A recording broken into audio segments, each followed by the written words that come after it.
Hey there! In this video, we're going to be talking about the InfluxDB Explorer UI. It's a visualization and data explorer tool that functions great with InfluxDB Core and Enterprise. The InfluxDB Explorer is a standalone web application that connects to a running InfluxDB instance and then can visualize, query, and read that data. Because it's a standalone web application deployed within Docker, a prerequisite for installing it is to have Docker installed on the machine you want to run it on. Generally Docker Desktop, but you could also use Docker Engine if you so desired.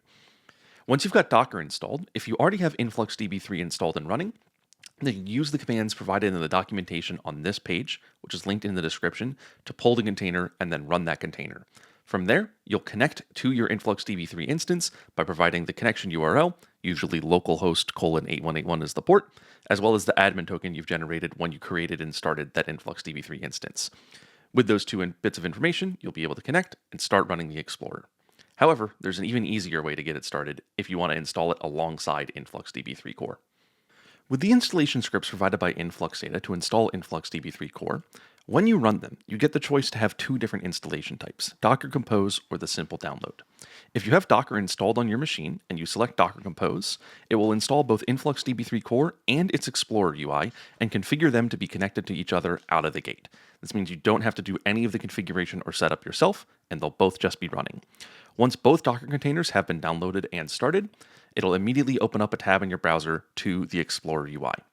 Now note that there's a little bit of information that you're going to need to save here, including this operator token.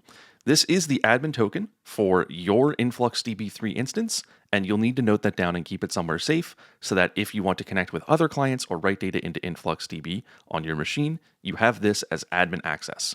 You can create additional admin tokens from the Explorer UI, and we'll walk through that in just a moment.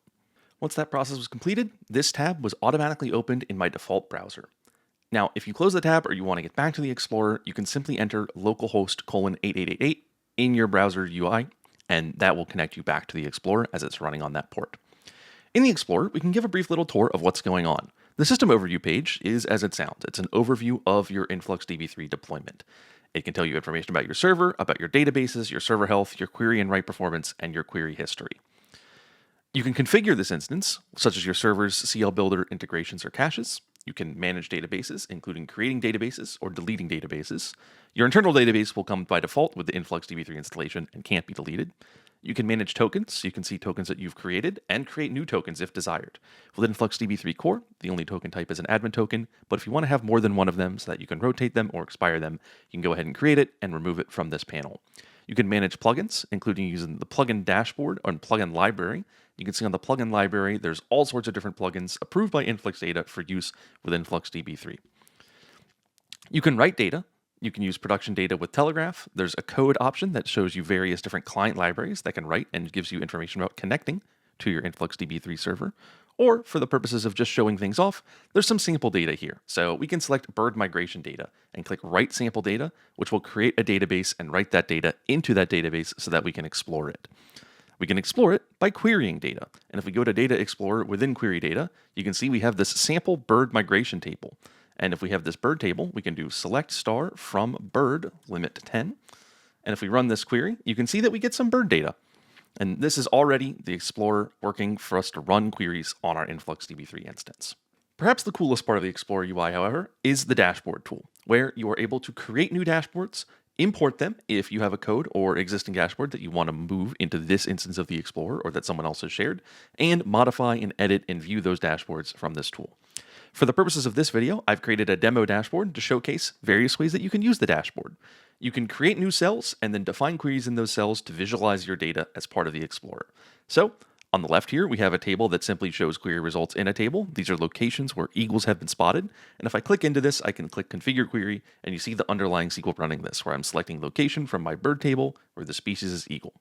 When I go back to my dashboard, you can also see there's line charts where I'm doing observed speed for eagles measured at different times, as well as the numbers of eagles observed as part of different data points within this data set.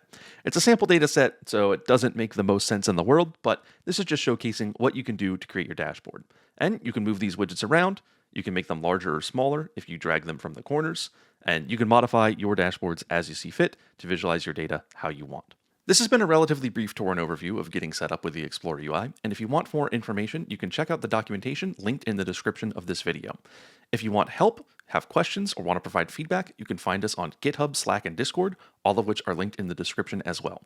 Remember that the Explorer UI is under active development, and we're working on it all the time. So if you're watching this video even a couple weeks after it was published, you may find that there's new features and cool new things going on, and I really recommend checking them out for yourself. Thanks for watching.